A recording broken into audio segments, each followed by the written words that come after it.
2005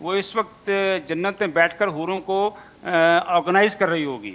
تو وہ جو انجمن سازی کا اور تنظیم سازی کا اور خاص طور پر عورتوں کے لیے اور محکوم طبقات کے لیے ان دونوں عورتوں نے جو جس مشن کا آغاز کیا تھا، اور وہ کیا بھی کس زمانے میں تھا. وہ اس زمانے میں کیا تھا جب یہاں پر ضیاء عمریت کی نحوست جو ہے وہ ہر طرف چھائی ہوئی تھی.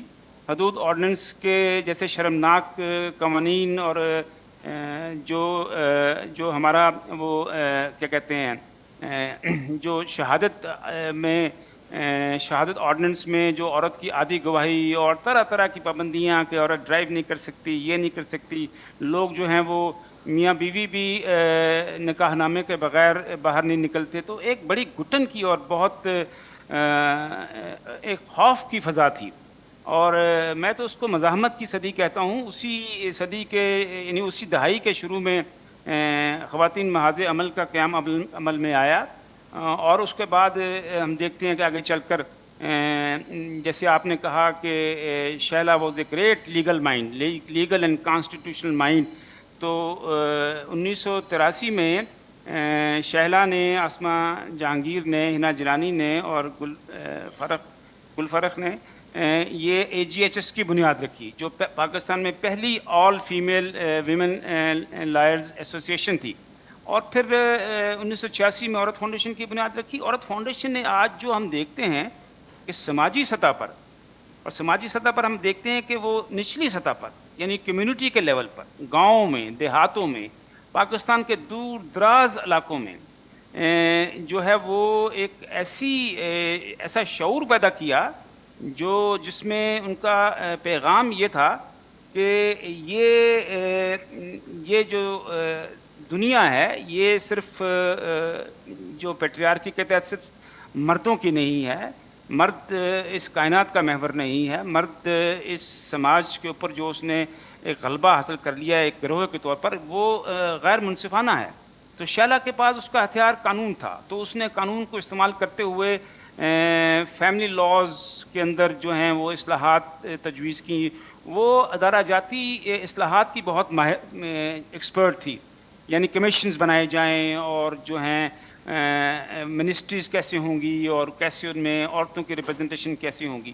نگار جو تھی وہ ان کی جو خصوصیت تھی وہ اکنامکس تھیں، اور شروع میں تو وہ موئس تھیں. جب وہ کیمبرج یونیورسٹی سے پڑھ کر آئیں تو وہ موئس تھی، بڑی جوشیلی 60s کے لیٹ میں، اور بڑی ریلوے کالونی میں راولپنڈی میں وہ مزدور خواتین کو آرگنائز کرنے کے لیے جاتی تھیں اور جوشیلی تقریریں کرتی تھی. پھر وہ قائد یونیورسٹی میں آ گئیں، وہاں پر وہ اکنامکس پڑھانی شروع کر دی، لیکن وہ مارکسسٹ اکنامکس تھی اور وہ جو ہے وہ ایکوٹیبل جسٹس پہ تھی. تو وہ اس کے بعد پھر ان دونوں دوستوں نے آپس میں، یہ دونوں جو ہیں وہ بہت گہری دوست تھیں. آپ کی بھی بہت گہری دوست تھی، آپ کی ہم اثر ہیں. ہم تو خواتین محاذ عمل کو سیکنڈ ویو آف فیمنزم کی ڈاٹرز کہتے ہیں. These are daughters of second wave of feminism in Pakistan. جس طرح دنیا بھر میں جو ہے وہ سیکنڈ ویو آف فیمنزم نے ایک عورتوں کی تنظیموں اور عورتوں کے لیے ایک مواقع اور میدان کھولا، اسی طرح ان دونوں عورتوں نے بھی کھولا. نگار نے جو ہے، اچھا پھر شیلا کا یہ کارنامہ اور یہ بھی ہے کہ جو ہمارے ملک میں غیرت کے نام پر قتل ہے، فیملی لاز کے لیے اچھی اصلاحات آئی ہیں، جو یہ خلا کے لیے ہیں، نکاح نامہ کا ریفارم ورژن وہ بنا کر دے کر ہمیں گئی ہوئی ہے. پھر حدود آرڈیننس کے خلاف اس نے ترامیم کا پورا ایک نقشہ ہمارے سامنے پیش کیا، جس پر چل کر ہم نے آگے کامیابی حاصل کی. اور نگار نے جو ہے وہ اپنی رورل کمیونٹی کو اپنے لیے ایک سپیس بنایا. تو ہریالی کانفرنسیں کیں، کسان کانفرنسیں کیں، اور اس کے بعد ایک روڈ میپ دیا، اور اس کے نتیجے میں پھر ہوم بیسڈ ویمن ورکرز جو ہے وہ عورت فاؤنڈیشن کا نگار کا ایک بہت بڑا کارنامہ ہے کہ جو اس کانسٹیچوئنسی کو اس نے آرگنائز کیا. اور آج جو ہوم بیسڈ ویمن ورکرز ہیں وہ ایک قوت کے طور پر موجود ہیں، اور وہ اپنی شناخت بھی حاصل کر چکی ہیں، ان کی پالیسی بھی آ چکی ہے. اسی طرح نگار نے اور شیلا نے ایک فلسفہ بھی دیا. وہ فلسفہ یہ تھا کہ یہ اس ملک میں سماجی سرمایہ پیدا کیا جائے، سوشل کیپٹل. اور سوشل کیپٹل اس طرح پیدا ہو سکتا ہے کہ نچلی سطح پر تنظیم سازی ہو، انجمن سازی ہو، اور لوگوں کے درمیان ٹرسٹ کی بنیاد پر جو ہیں تعلقات پیدا ہوں. اچھا, اب یہ ٹرسٹ جو ہے وہ اسی ٹرسٹ اور آرٹ آف ایسوسیشن کا آج ہم اجر جو ہے اور ہمیں اس کا ثمر مل رہا ہے, جو ہم اب آج دیکھ رہے ہیں کہ چاہے وہ ڈیزاسٹرز ہوں, چاہے وہ اور مسائل ہوں, تو ہم دیکھتے ہیں کہ ہر سطح پر چھوٹی چھوٹی تنظیمیں قائم ہوئی ہیں. ان چھوٹی چھوٹی تنظیموں کو جن میں عورتوں کی بھی تنظیمیں ہیں, جن میں فیمنسٹ آرگنائزیشنز بھی ہیں, جن پہ مختلف ہیومینیٹیرین اسسٹنس کی بھی تنظیمیں ہیں, ان کو بنانے میں, اور جن میں عورتوں کی بھی تنظیمیں, ان کو بنانے میں میرے خیال میں یہ کوئی شک نہیں ہے کہ اس میں نگار احمد کے ویژن نے بہت بنیادی کردار ادا کیا. اور شہلا ضیاء کا جو اسٹریٹجک ویژن تھا, شہلا ضیاء اسٹریٹجی کی ماہر تھی کہ ایسے جائیں, پہلے یہ کر لیں وہ کر لیں. جب شہلا فوت ہوئی تو اسما جہانگیر نے مضمون لکھا کہ مائنڈ بیہائنڈ موومنٹ, وہ اس عورتوں کی تحریک کے پیچھے ایک دماغ تھی, اور نگار اس کا ویژن تھی. تو وہ ویژن تھی, اور وہ اس ویژن کو لے کر پورے سماج میں اس نے جو ہیں وہ اپنی جڑیں جو ہیں وہ, یہ برگد کے درخت تھے, ان کی جڑیں بہت دور دور کر پھیلی ہوئی تھیں. اور آپ دیکھتے ہیں کہ انہوں نے مختلف اداروں کو قیادت بھی دی. انہوں نے جو ہے وہ پارلیمنٹ میں جو عورتوں کی نشستیں ہیں اس کے لیے بڑی بہادرانہ, بہت بے خوف جدوجہد کی. اور آج ہم دیکھتے ہیں کہ یہ ابھی جو یوتھ جو بول گیا ہے, یہ جب ہم بات کر رہے ہیں یہ اس وقت کی بات ہے جب سوشل میڈیا پہ نہیں تھا. اور مجھے بھی 25 سال ہو گئے ہیں. انیس, آپ بھی اس قافلے میں مجھ سے بہت پہلے ہیں, آپ تو پائنیئرز ہیں. یہ ویف کی بھی پائنیئرز تھی, نگار بھی اور شیلا بھی, آپ بھی. تو یہ ایک لمبی جدوجہد ہے جس میں ان خواتین نے اس ملک میں عورتوں کے لیے سماجی تبدیلی کے لیے بہت ہی گراں قدر خدمات انجام دی ہیں. اور میرے خیال میں تاریخ جو ہے وہ ان کو کبھی نہیں بھلا سکے گی. اور انہوں نے ایک بہت بڑی لیگیسی اپنے پیچھے چھوڑی ہے, اور اس کو لے کے اب عورت فاؤنڈیشن کے اندر اور عورت فاؤنڈیشن کے باہر دوسری نہیں تیسری جنریشن آ چکی ہے, ینگ جنریشن آ چکی ہے, ینگ فیمنسٹ آ چکی ہیں, اور وہ زیادہ بولڈ ہیں, زیادہ جرأت مند ہیں. آپ لوگ ہم سے زیادہ تھیں, یہ چلے آپ سے زیادہ تو نہیں ہو سکتی, آپ لوگ ناراض نہ ہو جائیں, لیکن یہ بھی بہت بہادر ہیں. تو یہ ایک قافلہ چل رہا ہے, یہ انہی کی بدولت چل رہا ہے.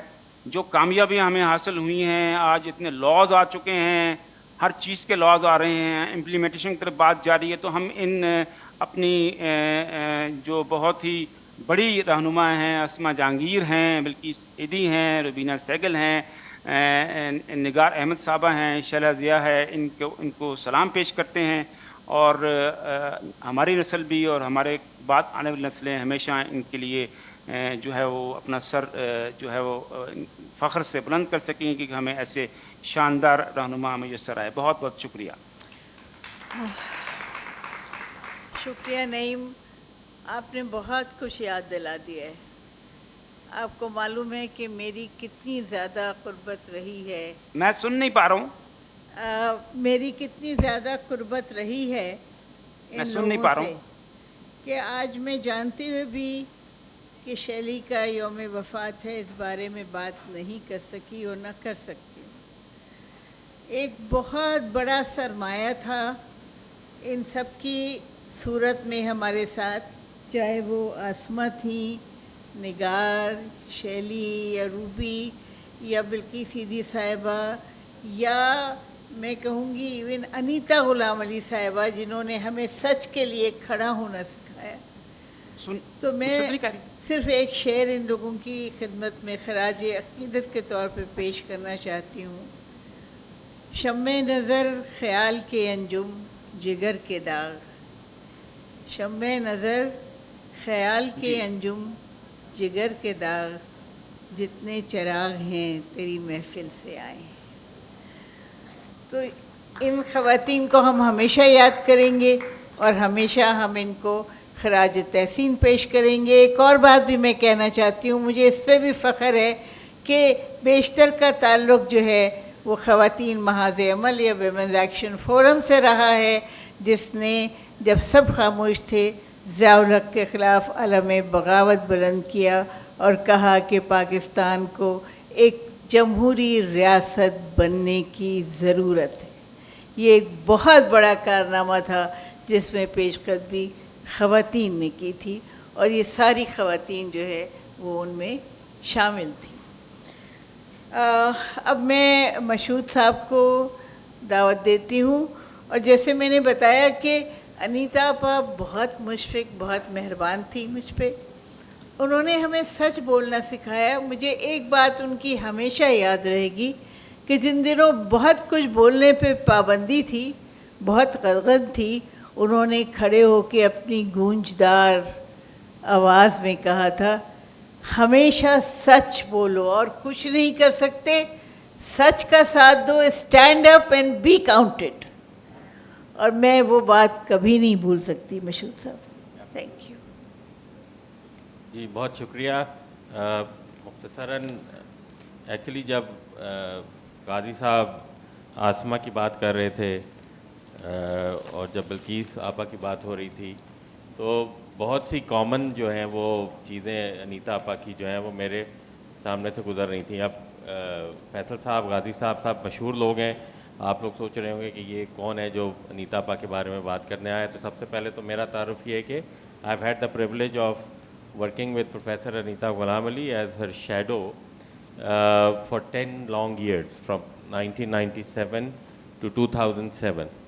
And I'm very proud to say that she used to say that I am the closest person to her for being a son. یہ اعزاز جو ہے وہ میرے علاوہ کسی کو حاصل نہیں ہوا. تو یہ جو آپ بات کر رہی ہیں انیس آپا، یہ بالکل درست ہے، چونکہ انہوں نے یہ وہ کہتی تھیں کہ such and the ultimate truth is when it is spoken in front of power. اور وہ اس کو واک دا ٹاک کرتی تھیں. اور ان کے کئی مشہور قصے ہیں جس میں سے دو جو ہیں وہ تو ان کی گونج جو ہے وہ اب تک موجود ہے کہ ایک بار انہوں نے ایک سٹنگ فیڈرل سیکرٹری کو who made a pass on her اور اس کو انہوں نے ایک زناٹے دار تھپڑ رسید کیا تھا. اور ایک اور سٹنگ ایجوکیشن سیکرٹری کو جنہوں نے ایک ان ایتھیکل کامنٹ ان کے بارے میں پاس کیا تھا تو سامنے پڑا ہوا پیپر ویٹ ان کو دے مارا تھا. تو یہ اس طرح کی خاتون تھی وہ، لیکن نہایت رحم دل، نہایت شفیق، لیکن انبلیویبلی ریزیلینٹ. یہ تمام جو خواتین ہیں جو ان کی پیڑھی سے تھوڑا سا آگے ہیں، وہ I think they benefited from the struggle for the public space that people like Anita Ghulam Ali fought for, created and handed over.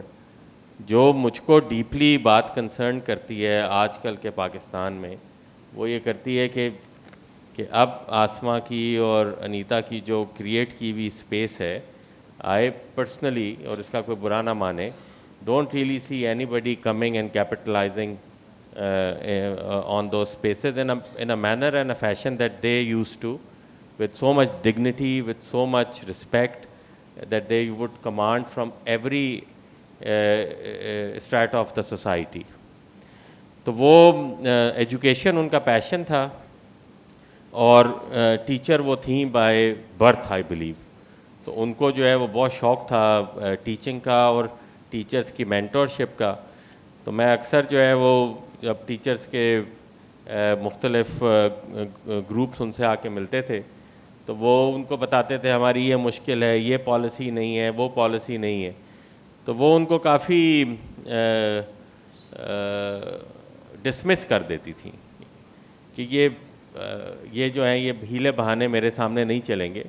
کیونکہ اگر تم ایک سندھ کے انٹیریئر کے گاؤں میں اگر تم ایک کلاس روم میں بیٹھی ہو تو کون سا فیڈرل منسٹر اور کون سا بندہ تمہارے سر پہ بیٹھا ہوا ہے to stop you from doing your job, which is to be creative, which is to give the best that you can given your resources and given your environment.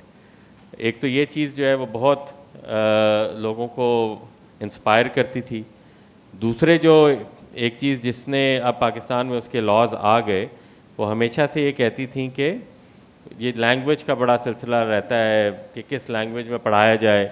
کبھی ہم انگلش لینگویج ہو جاتے ہیں, کبھی ہم اردو میڈیم ہو جاتے ہیں, کبھی ہم یہ میڈیم ہو جاتے ہیں, وہ میڈیم ہو جاتے ہیں. تو وہ واضح طور پہ کہتی تھیں کہ بچے کو اس زبان میں پڑھانا چاہیے جس میں وہ خواب دیکھتا ہے. تو وہ اب اس کی مینیفیسٹیشن جو ہے وہ کوگنیٹیولی بھی جو ہے وہ ریسرچ بھی سامنے آ گئی کہ کتنی زیادہ اہم بات ہوتی ہے کہ بچے جس لینگویج میں موجود ہوتے ہیں اسی لینگویج میں ان کی تعلیم کی جائے.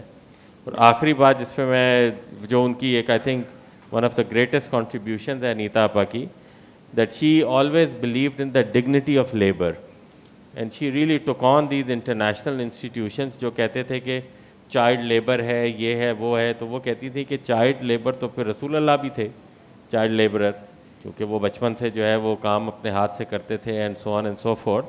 تو working conditions of the labour جو ہے وہ امپروو کرنا ضروری ہے, لیکن ڈگنیٹی آف لیبر کے اوپر وہ کمپرومائز نہیں کرتی تھی. اسی وجہ سے وہ بہت جو اپنے ووکیشنل انسٹیٹیوشنز اور ان طرح کی چیزوں کو پروموٹ کرتی تھی. تو thank you for having me here to speak about obviously somebody جو کہ اس دور میں رہیں جس میں اتنے ٹی وی چینلز نہیں تھے, جس میں سوشل میڈیا نہیں تھا. تو ہمارے جو ینگ یہاں پہ لوگ بیٹھے ہوئے, میں تو ان سے صرف درخواست ہی کروں گا کہ Google Hare and learn about her, not only about her but جن بھی خواتین کا یہاں پہ ایز آئیکن ذکر ہو رہا ہے, آئی تھنک یہ ہم پہ قرض ہے کہ ہم انہیں نہ بھولیں, اور جو ان کی ویلیو سسٹمز تھے ہم ان سے سیکھیں. اور خاص طور پہ جو آج کی پیڑھی ہے جو جانتی ہی نہیں کہ کس طرح کی عظیم قربانیاں جو ہیں وہ ہماری بہت سی خواتین نے دی ہیں اس اسٹیج تک آنے کے لیے. تو اس کانفرنس کے توسط سے میرا تو مین پیغام یہی ہوگا کہ make an effort to learn about those women. Thank you جی. جی شکریہ, شکریہ مشہود صاحب. اب آخر میں میری ذمہ داری یہ ہے کہ میں ایک بہت مختصر سی بات روبینہ سہگل کے بارے میں بھی کروں, جو کہ اسی قافلے کا ایک رکن تھی جس کے بارے میں ابھی تک بات ہوئی ہے.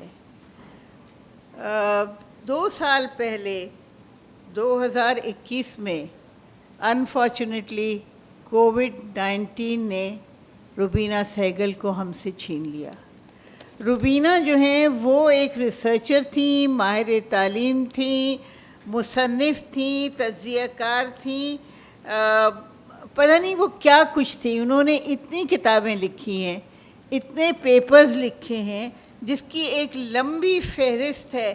وہ نیشنلزم سے متعلق ہیں, ایجوکیشن سے متعلق ہیں, ریاست کے متعلق ہیں, ایتھنیسٹی اور فیمنزم اور ہیومن رائٹ سے متعلق ہیں, جو نہ صرف ہمارے ملک میں پبلش ہوئے ہیں بلکہ باہر انٹرنیشنلی بھی پبلش ہوئے ہیں.